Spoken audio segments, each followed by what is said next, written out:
Assalomu alaykum hammaga. Yana bir obyektimiz Andijon Butaqarada joylashgan.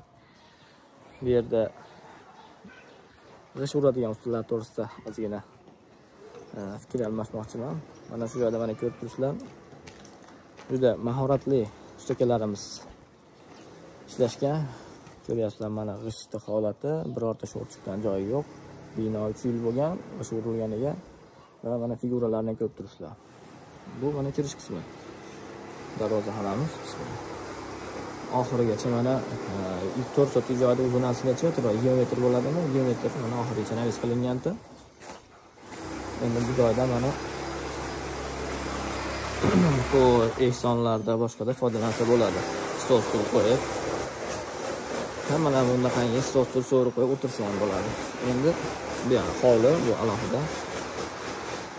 Endi mana bu joyda mana Sho'rgan ustalar mahoratiga baho berasizlar. To'g'ri, endi oddiy qanaqa bo'lishi mumkin, lekin bu bo'linishlarni ham juda ajoyib bo'lishganda, mana bu tomon yangi kelin-kuyovlar uchun alohida mana bu joydan bo'lingan, lekin bir-biriga o'tib yursa bo'laveradi. Ro'parada kattalar uchun birinchi kirishdan qo'lli mehmonxona. Mana shu holatda qilingan.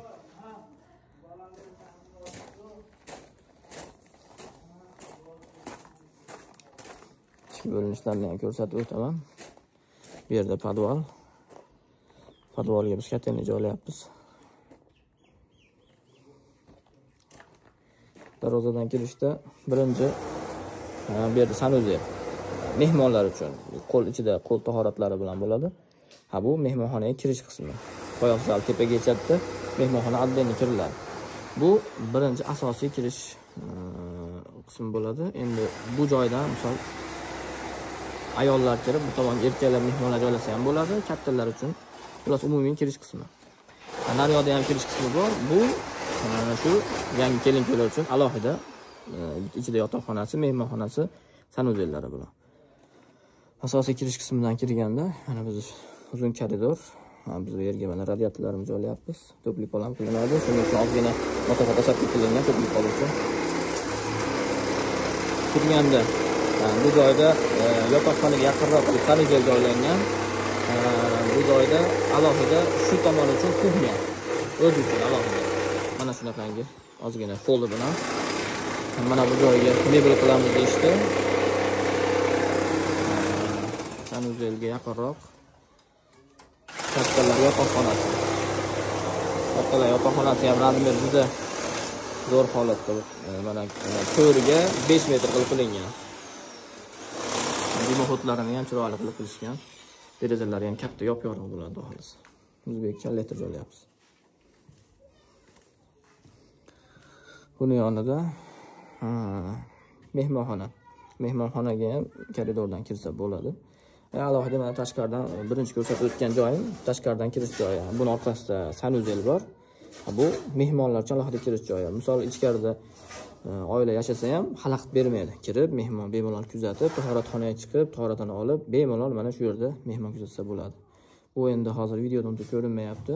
Taxminan xo'p, eni 5 metrga, mana figurani hisobiga 5 metrga uzunasi 8 metrli xona. Kattagina mehmonxona. Bu o'sha tashqi ko'rinishda figura bo'lib chiqqan joyi.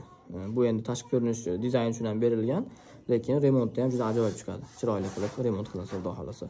Ham yondan yorug'likni ham derazalar yaxshi oladi. Faqat ro'paradan emas, quyosh bu tomondan chiqqanda yondan ham yorug'lik tushib turadi uchun.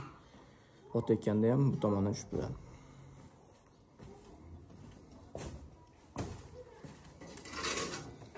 Mana bu yerga eshik qo'yiladi. Bu tomon alohida bitta alohida zona bo'ladi. Ichida o'zining kuxnalari bor. Endi bu tomonimiz o'sha yosh oila uchun alohida kelin-kuyovlar o'zini ro'parada mehmonxonasi, yetib-yetishki yotoqxonalari bilan shunaqa holatda sanuzellari bilan.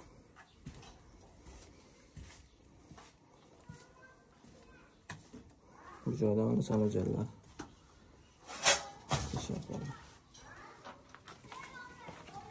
Mana bu joyda o'zini alohida yotoqxona qilsa ham bo'ladi, mehmonxona qilsa ham bo'ladi. Yangi kelin uchun. shunaqangi holatda joylashgan. Navesimiz uzunligi mana juda chiroyli chiqqan. Bu yerdan tashqariga alohida joyga.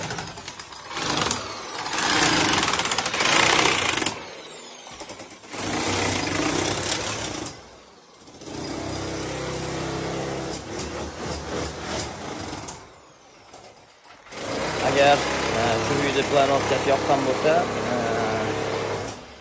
planlarini, chertojlari elektronniy variantda bor. So'rasak uy egasi beradi, iltimos qilsak. YouTube'ga qo'yamiz, Instagramga qisqa qilib qo'yamiz, bunaqa uzoq video qilib qo'ya olmaymiz. Kerak bo'lsa agar so'raganlarga tashlab beramiz, xudo xolasa.